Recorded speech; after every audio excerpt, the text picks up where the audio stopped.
Assalamualaikum warahmatullahi wabarakatuh. Perkenalkan, nama saya Junaidi dengan NIM 212111238 dari kelas HES 3G.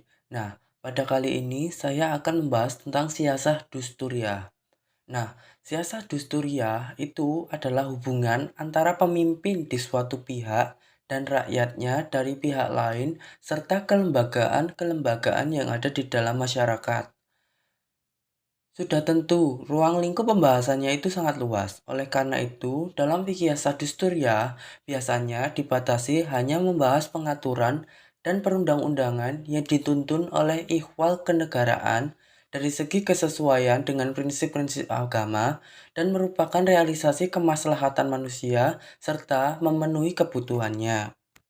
Kemudian, hal-hal yang pokok di dalam siasat dusturiah itu ada dua. Yang pertama itu dalil kulli, baik ayat-ayat Al-Quran maupun hadis, makosid syariah, dan mangat ajaran Islam di dalam mengatur masyarakat. Tidak akan berubah bagaimanapun masyarakat berubah.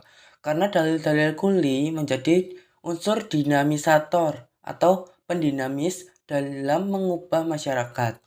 Hal yang kedua itu aturan-aturan yang dapat berubah karena situasi dan kondisi, termasuk di dalam hasil istinbat para ulama meskipun tidak seluruhnya. Kemudian, cakupan dari fikih siasah dusturiah itu mencakup beberapa soal. Yang pertama itu persoalan dan ruang lingkup atau pembahasan. Yang kedua itu persoalan imamah, hak dan kewajiban. Yang ketiga persoalan rakyat, statusnya dan hak-haknya. Yang keempat itu persoalan baiat. Yang kelima persoalan waliul ahdi. Dan yang keenam itu persoalan perwakilan. Yang ketujuh itu persoalan ahlil wal aqdi. Dan yang terakhir itu persoalan wazarah dan perbandingannya.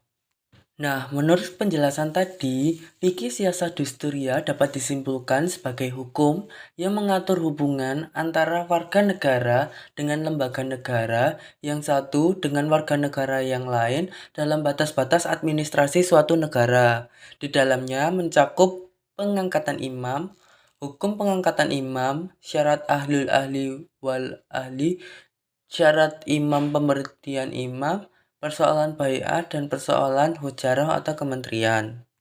Nah, kemudian sumber-sumber fikih siasah dusturiah. Yang pertama itu Al-Quran dan hadis. Al-Quran yaitu ayat-ayat yang berhubungan dengan prinsip-prinsip kehidupan masyarakat.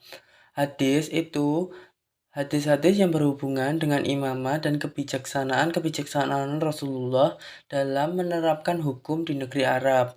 Kemudian yang kedua itu kebijakan-kebijakan Khulafaur Rasyidin. Di dalam mengendalikan pemerintahan, meskipun mereka mempunyai perbedaan di dalam gaya pemerintahannya sesuai dengan pembawaan sifat dan wataknya masing-masing, tetapi ada kesamaan alur dan kebijaksanaan, yaitu reorientasi. Yang ketiga itu ijtihad. Ijtihad ulama di dalam mencapai kemaslahatan umat. Misalnya harus terjamin dan terpilih halal dengan baik. Yang terakhir itu adat atau kebiasaan suatu bangsa yang tidak bertentangan dengan prinsip-prinsip Al-Quran dan hadis atau as-sunnah. Ada kemungkinan adat kebiasaan semacam ini tidak tertulis yang disebut dengan konversi.